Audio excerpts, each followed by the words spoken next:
I saw this and I was like, I am so fucking jealous. The words, I am jealous of El Salvador, has never been spoken in human history previously until now. I am jealous of El Salvador. I want what El Salvador has. I want their clean streets. I want their lack of homeless. I want their lack of shanty towns. I want their cultural cohesion. I want their putting prominence on beautiful buildings. I want them putting stock and money into their nation and their people. Why can't we be more like El Salvador? Once again, sentences never fucking spoken before in human history. Actually crazy. This could be us if only we could say no to women. You know, it glows, but when do we just do things? We have zero faith in the system or anyone taking the steps to fix the system. I feel very fucking similarly. And that's why it's like the only hope of anything kind of peaceful is like, please get involved locally. Please get involved locally. It doesn't guarantee anything, but it's at least something that you personally can do to have an effect on things. And it's not going to put you in any kind of like glowing danger. I'm gonna give me a secret about this. It's more than arresting criminals. You have to arrest the corrupt prosecutors and judges. Yes, absolutely. Absolutely. We're going to have to stop basically like, how do I phrase this? It's like Trump is going around and yoinking dictators. Well, it's not just Trump. It's like the military as well, but he's obviously directing. Trump and like the administration, they're going in, they're yoinking dictators. They're fixing other countries. They're going around and doing things for other countries. And yet like one fucking middle-aged Catwoman in the US says, no, you can't deport this one man. And then we spend a year trying to deport that one individual.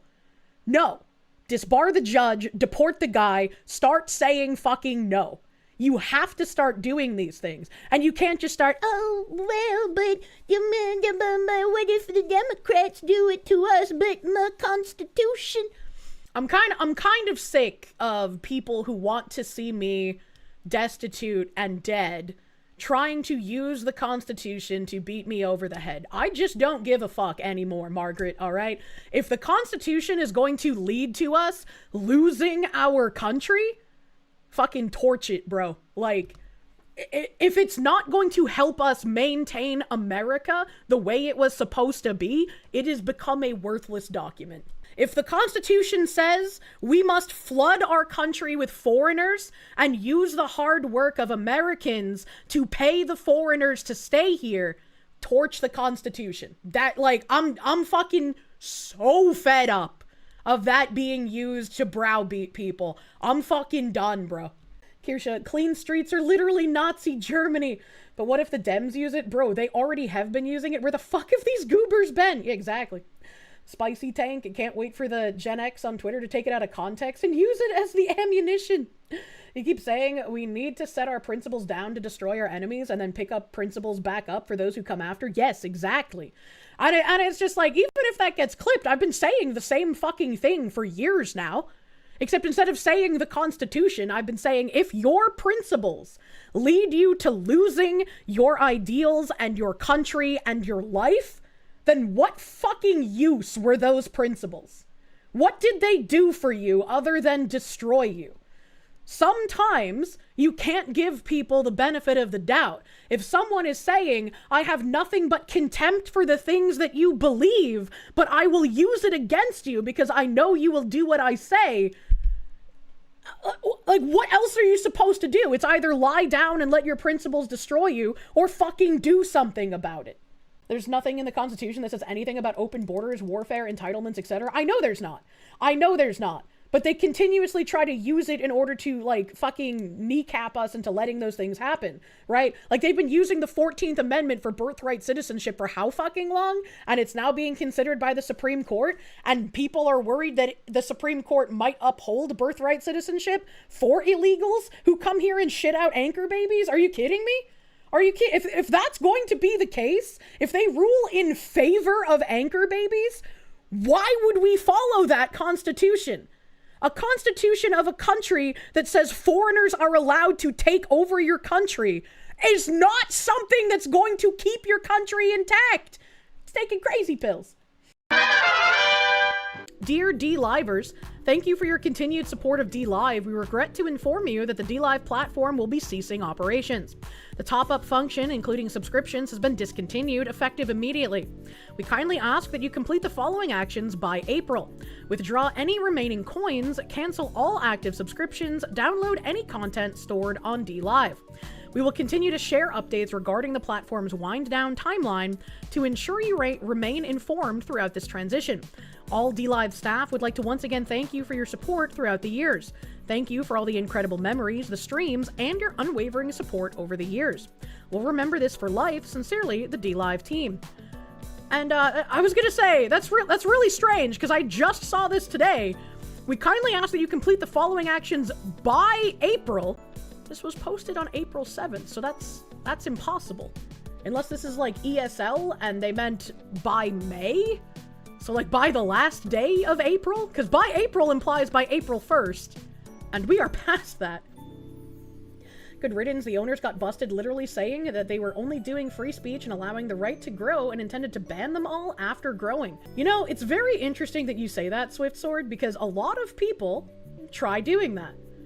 It's very interesting how some companies will decide to accept the free speech position, accept right-wingers who have been consistently manhandled by all platforms and censored egregiously, and then as soon as they grow to the point where they're able to offload all of those people, they do that.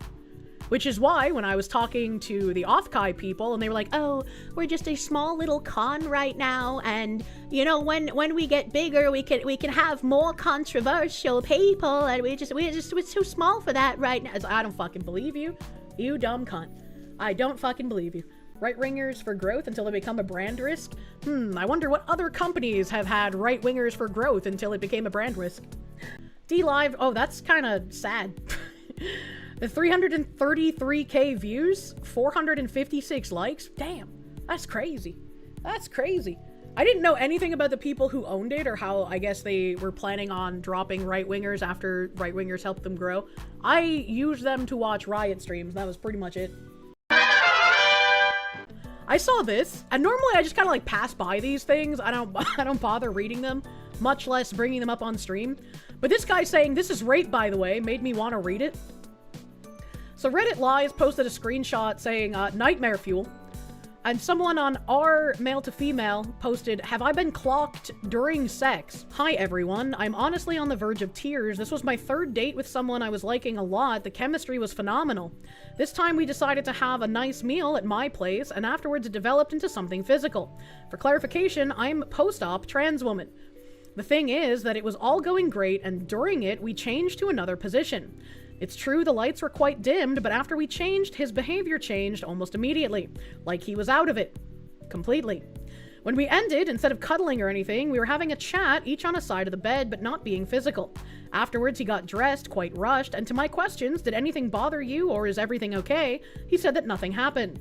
I'm sure my gut ain't wrong, something is wrong. Now I'm here laying in my bed all depressed, thinking what could have happened. And I was like, that's interesting. That is rape, by the way. Rape by deception is a thing. But there are people in the comments, and this is why I wanted to bring it up. There are people in the comments saying, also conservatives, it's not rape just because you regret it afterwards. This is not a man simply regretting having a casual sex encounter. This is a man who was deceived into fucking someone. This person was not honest about who or what they were, and then the man could not give actual informed consent. This is rape by deception. It is crazy that anyone would be defending this. Someone else here, the same cunts saying that rape isn't real, by the way, or that 99% of rape allegations are false, or forcing yourself on a drunk person isn't rape, or if she has sexy underwear on, it's not rape, or marital rape isn't real, or. What kind of fucking nonsense is that? And I agree with the Steven guy here saying you should base your views on actual real views held by real people, and not people saying things to intentionally provoke you on the internet. It's like, that's insanity, bro. Fun fact, lying is also a form of coercion. Yeah. God, you love these idiotic arguments. How impaired was he to fall for it, you know? Well, if you get surprised by that, you haven't dated them long enough to do the deed. Also very true. I think, this isn't technically a hookup, because I think they said third date or whatever. Yeah, but this was my third date with someone. That's still really early to be fucking, though, bro. That's a little early. Apparently, celebrities are in trouble, again. We fully loop on these streams, right? Like, why would you fucking say that? Publicly! On camera! Where it can be played forever until you die. No, I was fired as a camp counselor. For hitting on the campers? No, I pantsed a boy. Oh, honey, I think you're on a list somewhere. And he wasn't wearing underpants. Oh! And then a giant school bus drove by, and they were like, "You can't," like, because he would lift my shirt all the time. Oh, what is happening? It was Berkeley. How old was the child? He was like 6. No, it was a different time. Like, so let me get this straight. It's okay to pants a 6-year-old and show off his privates to the traffic driving by, but it's not okay to call a child the N-word if they're actively stealing from you. I just want to understand the morality of these people. he would be like, "Hey, can I have a hug?" And I'd go to hug him, and then he'd like lift my shirt like a dick. And then I was like, "I'm gonna get back at you." And so we were on a hike, and I was like, "It's a 6-year-old. What do you mean I'm going to get back at you?" That's just what 6-year-olds do. And then you bat their hand and you say, "No, you don't do that. You keep your hands to yourself." You don't then go around and plot, "I'm gonna pants this 6-year-old because you're supposed to be a fucking adult." Unfortunately, women are like children. "Hey, Ollie, go look over there. It's a hawk." And he looked. And then I yanked his pants down.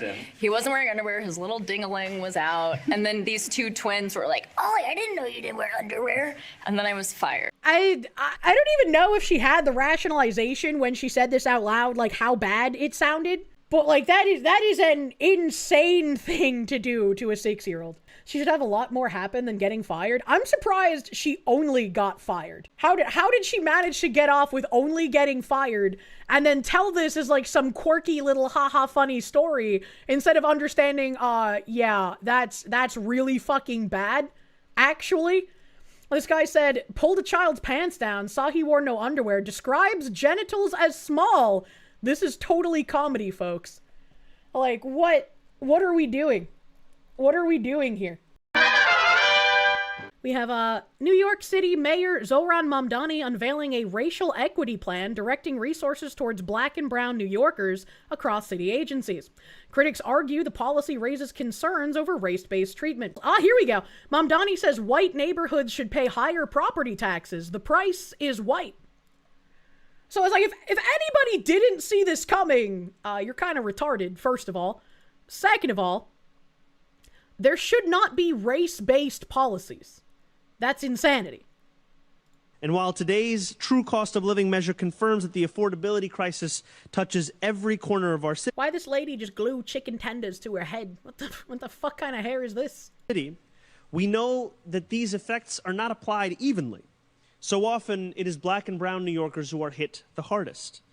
This preliminary racial equity plan is the first step in developing a whole-of-government approach to tackling that reality. It is a plan that lays out these first steps to solve decades of neglect and discrimination, and it places the work of 45 city agencies within a singular framework. And while every time I see something like this, it just makes me feel like, why the fuck am I paying taxes? I would love for nothing more than to stop paying my taxes, but I don't want government agents to surround my house and haul me away for not paying taxes. Who the fuck voted for bro? Apparently a lot of people. Mamdani needs to be decentralized and deported for his communist bullshit. Get him the fuck out of the country. Yeah, it's kind of insane that we have so many foreigners running our country at this point. On top of this Mamdani video, we have Reid warning about the far right. Is that if you go back before the 20th century, there were no income taxes, there were no regulations on business. You could earn as much money as you want, leave 100% of it to your children with no That sounds amazing. That sounds great. Why don't we have that now? What?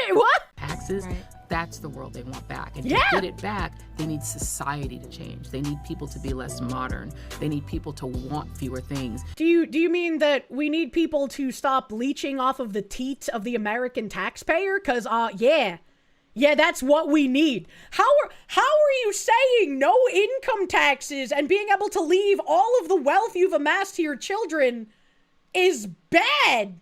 Like, would you, Joy Reid, not leave your wealth to your children? Like, what are we talking about? This is actually insane. The whole point of amassing wealth is so that you can make sure your children have a more comfortable life than you. Is it not? Who else would you give your things to? I mean, I guess if you're a boomer, you would give it all to charity because you fucking don't care about your kids, but like, what the fuck? It's bad because then your children will own things. Only their children should own things. These are very, very dangerous people who want everything about you and the things you enjoy destroyed so that they can enrich themselves. It's horrifying, and especially so because when people talk out about it, they are the ones who get demonized because they don't want to just roll over and die. Gavin Newsom's wife decided to open her fucking mouth for some reason. Boys, we all know, I think, or increasingly are realizing that boys are moving away from sort of the more progressive boys that spend time online are moving a little bit I'm trying not to be political here, but are moving to the right. And I'm trying to not be political, but this entire conversation is very political. Please don't pay attention to the fact that I'm dressed like a villain in the Hunger Games, and I'm telling you that men moving to the right is a bad thing, and we need all of the powers of the government and the industries and the corporations in order to prevent men from realizing what reality actually is. We need them to believe our propaganda instead. I'm not a villain, by the way. And being sort of influenced by the Andrew Tates and some of that sort of alt-right socialization online that we know is very, very dangerous. You're going to paint the entire right wing of men with the Andrew fucking Tate brush? Like, yeah, I know there's more gay men in current year than probably ever before, but like, that's just kind of rude, actually. That's just kind of rude. We need men to be men, is what we need. We need men to not make peace with evil, but destroy it. My husband and I were alarmed when our kids were watching sports online, and my son knew about Andrew Tate and thought he was pretty cool and thought that his Republican grandfather, who's not a Trumper, but a fiscal conservative, thought that my father would like Andrew Tate. So wait a minute, you're denigrating your father for not even being socially conservative, but fiscally conservative? No wonder you are with the governor of California, you dumb bitch. So that's scary.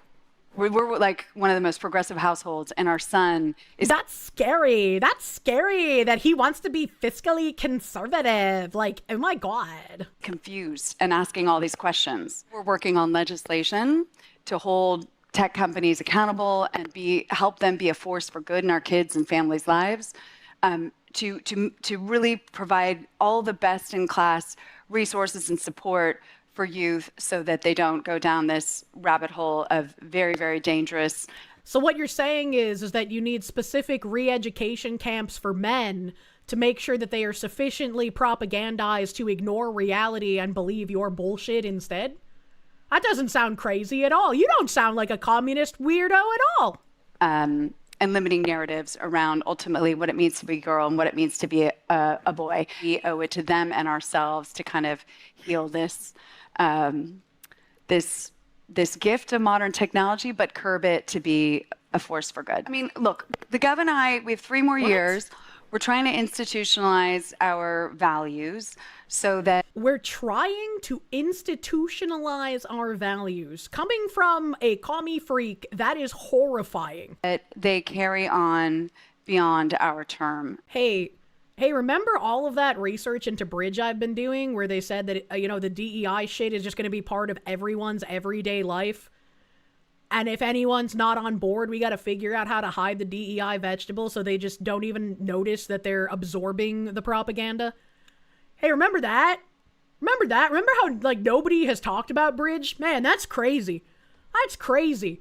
And speaking of crazy, this bitch just cannot stop talking. Gavin Newsom's wife recalls telling prisoners at San Quentin about running over and killing her sister with a golf cart. She said that she wasn't punished because it was an accident, but that the prisoners are doing life even though theirs was probably an accident too. What? What the fuck? No wonder that they frequently feel more sympathy for criminals than the victims, because they themselves are criminals and would probably do far worse if they could get away with it. I had to be very raw when we interviewed the young men who were juvenile offenders in San Quentin. I told them about my own loss, where I lost my older sister a few days before my 7th birthday, and I blame myself for her death. And I share that because that they ultimately were accused of committing these violent crimes and sentenced for life. And I think it shocked them that this, blonde lady who was, interviewing them had a similar story. Wait, hold on. They did the thing. Recalls telling prisoners San Quentin about running over and killing her sister with a golf cart. That's not what she said. I'll let her finish out before I give the rest of my thought, because maybe she says it after and I just haven't heard it yet. But that's not what she said so far. It was perhaps in the wrong place at the wrong time, but wasn't punished the way they were, because clearly it was an accident, but theirs was probably an accident too. What? So anyway, I share that just because I guess, I quite enjoy spending time with people and being real and unmasking and showing them that it's safe to unmask themselves. What the fuck? Beautiful. Okay, so I'm a little confused, right? She said she was 7 years old and she blamed herself for her sister dying in a golf cart incident. If she was 7, how did she kill her sister with the golf cart? That doesn't make any sense. How would she even do that, first of all? Second of all, she even brings up being in the wrong place at the wrong time. There's a huge difference between you being 7 years old and standing in the vicinity of your sister getting killed by a golf cart and someone being arrested and charged and put in prison for actively murdering someone. That's not an accident. There's a difference between them actively doing something and you standing there seeing it happen. If we want to believe that she's trying to dance around the fact that she was the one driving the golf cart, that does make this even worse than it already sounds. She was driving the golf cart. She doesn't say that. She doesn't say that she was driving it, so I don't feel comfortable outwardly saying that she was driving it, right? She could be beating around the bush and she could have been driving it, but she just says that she blames herself and she was just at the wrong place at the wrong time. It's very possible that she was just there and she was a child, saw it happen, and decided it was my fault. Can we find the story? In 1981, Sibel Newsom was reportedly playing with her 8-year-old sister Stacy near golf carts during a family vacation. A cart Sibel Newsom was in went into reverse, fatally striking her sister, who had been behind the vehicle, according to reports. Okay, so she was driving the vehicle. Thank you for the source at the New York Post. Thank you, Tiger Knock. So she was, in fact, driving the vehicle. How did she not have any repercussions for killing an 8-year-old? That's kind of crazy. Why were there no repercussions for that? Yeah, she should be in jail and charged. Yeah, that's crazy. And it's insane that she would take out her guilt for having killed her sister on the rest of the people in California by advocating for releasing more murderers. Why would you do that? Why would you do that? That's so fucking stupid. Why are women? Based on conversations with Prime Minister Shehbaz Sharif and Field Marshal Asim Munir of Pakistan, and wherein they requested that I hold off the destructive force being sent tonight to Iran, and subject to the Islamic Republic of Iran agreeing to complete, immediate, and safe opening of the Strait of Hormuz, I agreed to suspend the bombing and attack of Iran for a period of 2 weeks. This will be a double-sided ceasefire. The reason for doing so is that we have already met and exceeded all military objectives and are very far along with a definitive agreement concerning long-time peace with Iran and peace in the Middle East. I just don't believe you. The Middle East has been at war with each other for thousands of years. There ain't no way one orange man could fix all of that sandbox, man. Give it 48 hours before the ceasefire breaks. I feel like ceasefires in the Middle East are kind of pointless. They never stick around more than a couple of hours, it seems like. Like, it's nice when they announce it, and it's like, oh, that's great, but, like, how long is that gonna last, bro? We received a 10-point proposal from Iran and believe it is a workable basis on which to negotiate. Almost all of the various points of past contention have been agreed to between the United States and Iran, but a 2-week period will allow the agreement to be finalized and consummated. He's gonna fuck Iran. On behalf of the United States of America, as president and also representing the countries of the Middle East, it is an honor to have this long-time problem close to resolution. Thank you for your attention to this matter, President Donald J. Trump. Well, that's cool and all, but, like, when are we gonna focus more on all the shit that's wrong inside of our country? Please, God, I want to be like El Salvador. Is the IRGC still going to be in charge? If so, this is a loss. Yeah, I have no idea what's going on with control of Iran right now. Can't do anything because the courts will just say no. See, this is what's wild. I think I said this earlier too, and it's like Trump and the administration can go in, yoink dictators, bomb the fuck out of places to get rid of their dictators, and do all of this shit that benefits other countries. But as soon as like one middle-aged white woman liberal in the US is like, you can't do that, it's like, well, this one judge said we can't, so I guess fuck everybody who wanted this, fuck everyone who voted for this, we can't do it. This one woman said no, we can't. How about you just disbar the fucking judge?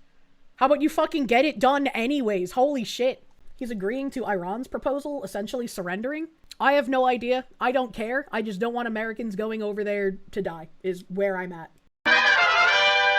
I saw a tweet that said, if any parent is wondering where to send their kid to college, may I present to you one of the only campuses in America that has any balls. University of Arkansas has now fired Professor Shirin Saidi from Iran for disturbing social media posts that display allegiance to the Hezbollah, her desire to see America and Israel attacked by the IRGC, and public support for the Ayatollah. The university has given her multiple warnings to knock it off with her jihad since last summer. Alas, she couldn't control her terrorist urges, and even after being exposed and humiliated, congratulations to U Arkansas for protecting their students from this menace, deport, and save America. I could agree with everything in this tweet. I was like, that sounds great. Yeah, absolutely. She should be fired. And that's crazy. The university even gave her multiple warnings if she's calling for jihad. That's crazy. She should have been fired immediately. That's crazy. But when I looked it up, because I was like, I'm going to need more information than just this one tweet. When I looked it up, the article said University of Arkansas fires professor over alleged support of the Ayatollah and anti-Israel remarks. And it's like, well, if she just made anti-Israel remarks, she shouldn't be fired. That shouldn't be a fireable offense, because who the fuck cares? I was like, if you say fuck Turkey, I hate the Turkish, she should be able to say fuck Israel, I don't like that country, right? Like, no, it's going to be polarizing and it's going to be offensive no matter which country you're targeting. But nobody would be firing this woman if it was like over Turkey or Morocco or fucking China, right? Like, nobody would be firing her. So let's see what she said.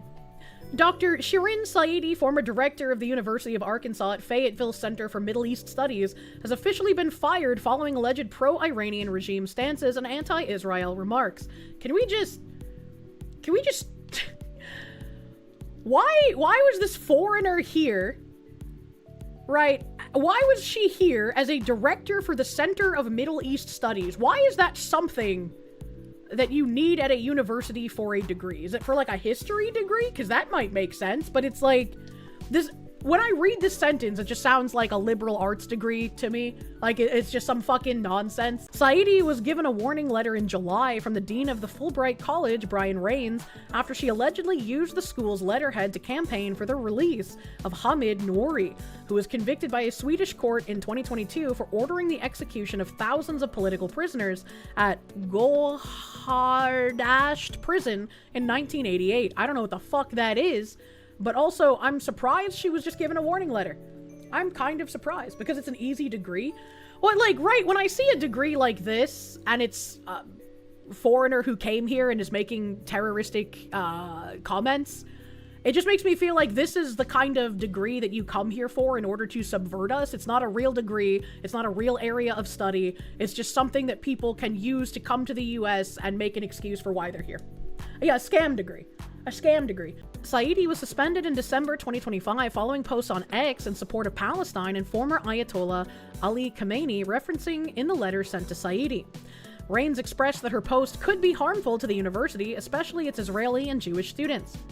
I'm very concerned by your repeated statement that Israel, a nation recognized by the United States, must be dismantled, including being dismantled by international forces, Reins wrote. This could be taken as advocacy for a military invasion and destruction of a U.S. ally, which is not similar to criticism that would be voiced against any other nation. Such statements are likely to create a chilling effect on many Israelis or Jews considering involvement with our Middle East Studies program, and others as well, Reins added. It also undermines any perception of our program as a scholarly and objective source of research and information rather than indoctrination. I'm also concerned that your actions reflect a lack of judgment and are requiring repeated involvement from my office, creating unnecessary controversy and distracting from the university priorities.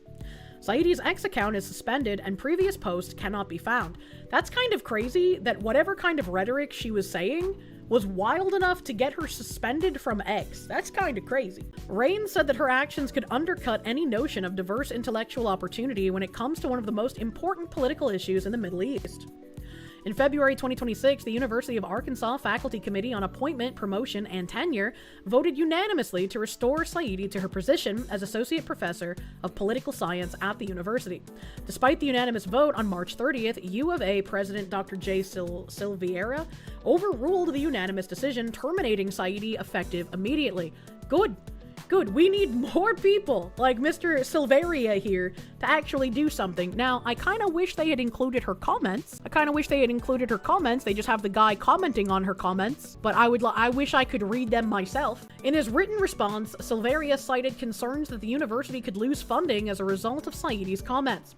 I'm also concerned that the university could suffer a reduction or elimination of funding under ARC Code AN 616-2004 if its responses to anti-Semitism are determined to be inadequate. What? Silveira wrote, moreover, the other institutions of higher education have endured funding losses at the federal level due to their insufficient responses to anti-Semitism under Title VI. Such an outcome could be devastating to the University of Arkansas, not just disruptive. I agree with you, Jello Man. She should get fired. I dislike how this is the reason she got fired. Right? Because, like, they even mention up here, one of the things that she got a warning letter for was campaigning for the release of some guy named Hamid Nouri, which, like, unless this guy only executed Jewish people, which it says executions of thousands of political prisoners, unless he was only executing Jewish people, this wouldn't be an anti-Semitic thing. This is just supporting a terrorist. She should get fired for that. And it's kind of weird that it's like, well, you know, we could give you warnings and deal with your support of terrorists, but, you know, talking about Israel, that's a step too far. That's kind of weird. So they only care that she might lose them funding, and they only care that it affects Jewish people rather than our nation? Yeah, that's really fucking strange. But still, it's a good thing she got fired. I might not like the full reason why she got fired, but if she's supporting terroristic things, yeah, good thing. Get gone. Thank you for the veto, guy. CBS flew to India for a full investigation sob story about how Trump's H-1B reforms, the $100,000 fee plus wage-weighted lottery, are hurting the global talent pipeline. Oh, so sad. Holes poked. 0 American tech workers interviewed who got laid off and replaced. CBS's own parent company, Paramount and Skydance, is tied to Oracle, the same one that laid off thousands of Americans and then filed 3,126 new H-1B visas. Fiscal year 2027 registrations just crashed to 220K from 759K. Selected visas are down to 85 to 105K. Companies suddenly can't afford the talent when they have to pay market wages. Brain power that only exists if it's cheap and from Hyderabad. Got it. America First isn't stopping innovation, it's slowing down the replacement game. And CBS has a little thing here that says, for decades, The US has imported highly skilled tech workers from around the world on H-1B visas, but the Trump administration changed the way that they are granted. CBS News' Shanil Kaul reports on how it's impacting the pipeline of global talent coming to America. It's time that we reject the global talent talking point and we actually invest in Americans to do work in America instead of either offshoring or importing people to do that work. It's a little crazy that this is the conversation being had. And it's also a little crazy, similar to that entire board of Pakistanis that we brought up, I think a couple of streams ago, where it's like, you are now in an embattled ethnic war. When these people get into management positions, they hire only their other co-ethnics, whereas Americans will tend to hire anyone who has the merit for the job, unless they're a DEI acolyte, in which case they say fuck white people specifically. But it's like, how are you supposed to compete if you're operating on race doesn't matter, it's merit that matters, and then all of these people who are imported over here get into positions of management and only hire people based on race? How are you meant to compete? How are you meant to do anything in this regard? Actually called high-tech city, but because of the many companies that we have, the term Cyberabad has come. Cyberabad? Yes. The city of Hyderabad has been called the Silicon Valley of India. Google, Facebook, and all the other bigger companies are here. Rajesh Jagnali has worked for an American tech company here for 10 years with one goal. Our dream was to perform, give you 100%, and then probably we'll get a chance to move to US. No! As a man that has seen the kind of work these people do, they are not talented. They are not good workers. They are cheap. That's about it. And they love to slack off and pretend to work while barely finishing what they are assigned. Send them all back. You can't stay here, man. You gotta go. You gotta get out. And it's, again, learning about the culture that they have, where like scamming is considered basically a virtue. If you can scam someone, you're good. Your izzat goes up. If you get scammed, well, you're a fucking idiot. That's your own goddamn fault. You shouldn't have gotten scammed, retard. But last September, saying it will protect American jobs, the Trump administration announced a $100,000 fee would be added for new applicants of the H-1B foreign worker visa, a price too high for many here. I got this news and I was really devastated. Hamid Abdul thought his Amazon job would eventually take him to the U.S., but now... Fuck off, we're full! You can't come here! I don't want to hear these sob stories, man. My country is not an economic zone for you to take advantage of. It's like, this is like a sob story of like, oh no, Native Indians have to stay in India. That's your country. Make it better. What do you mean? What about all that propaganda of like India superpower by 2030? What about all these goals of like your imported Caucasian slaves? What are we doing? Luna Morris, thank you. Company you work for announced that they're moving a bunch of quality assurance jobs to Hyderabad, but you have to be on site 5 days a week because we're manufacturing support. What the fuck? What the fuck? It's not beneficial for any employer, to be honest. Nobody is going to hire you and give 100K. So what does that mean for you? I decided to move to Canada. It's definitely America's laws. Xavier Fernandez, who... Now fuck off where it fall, but Canada will take you. They're all right. You know? Xavier Fernandez, who founded immigration agency Y-Axis, says the H-1B visa created a pipeline of tech talent that eventually fueled America's IT sector. Fueled America's IT sector? You mean the fact that a lot of our IT companies have systems that nobody knows how to maintain anymore? The fact that we have tons of code that nobody knows how to read or reconstruct or fix if something breaks? That kind of fucking... What are we talking about, bro? Many CEOs are from Hyderabad. You know, it's just a breeding ground of tech. According to US... It's a breeding ground of tech. Many CEOs are from Hyderabad. According to USCIS, over 70% of H-1B holders in 2024... Holy shit. Indians Holy fuck. The new oil, coal, or gas is brain power to run modern day industries. Do you think that brain power exists in the U.S.? That kind of talent you can't manufacture. It's not a thing that you can... If the brain power from India was so necessary to American life, China would be trying to import more Indians than we could. How many Indians is China importing? I think that you can get it locally. It's something even President Trump admitted to last year. But you also do have to bring in talent. When well, we a have country plenty of talented people no, you here. don't. No, you don't. We don't have talented people here? No, you don't have certain talents, and people have to learn. Does this new policy... People do have to learn, and that's why we should be investing in Americans who want to learn those skills, not importing people above the Americans. These are the Ubermensch who are going to invent cold fusion, cure cancer AIDS, and colonize Mars. Curious that Modi lets them leave India. Imagine. As someone who saw your entire team get gutted by this, you're beyond glowing. I can only imagine how somebody who has lost their job to an H-1B would feel about this. Then in any way threaten that trajectory of American innovation?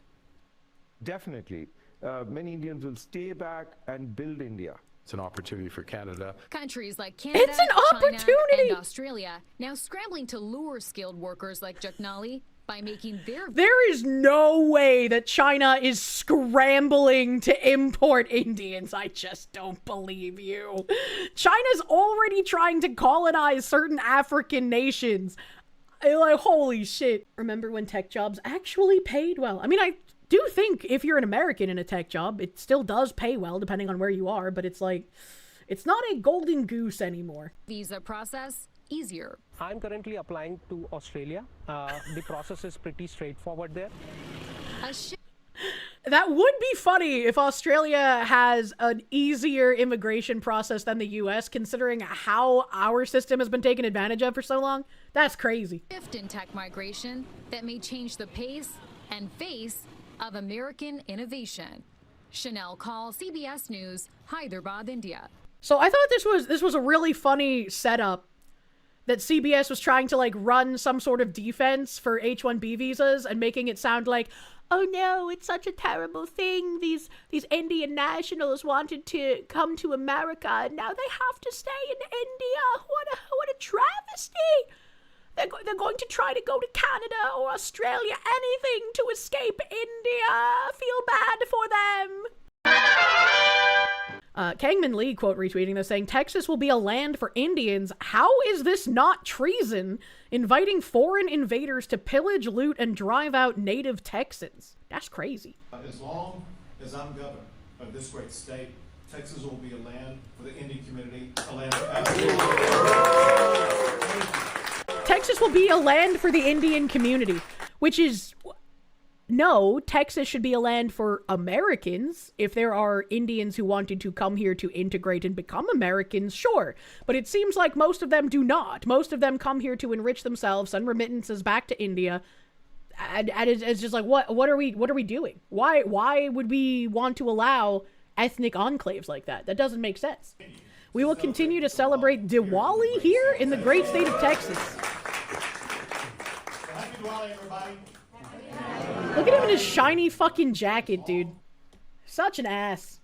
Texas has lax gun laws. Wait till Indian gangs start owning guns and contributing to gang violence. I'd be more worried about the trains, man.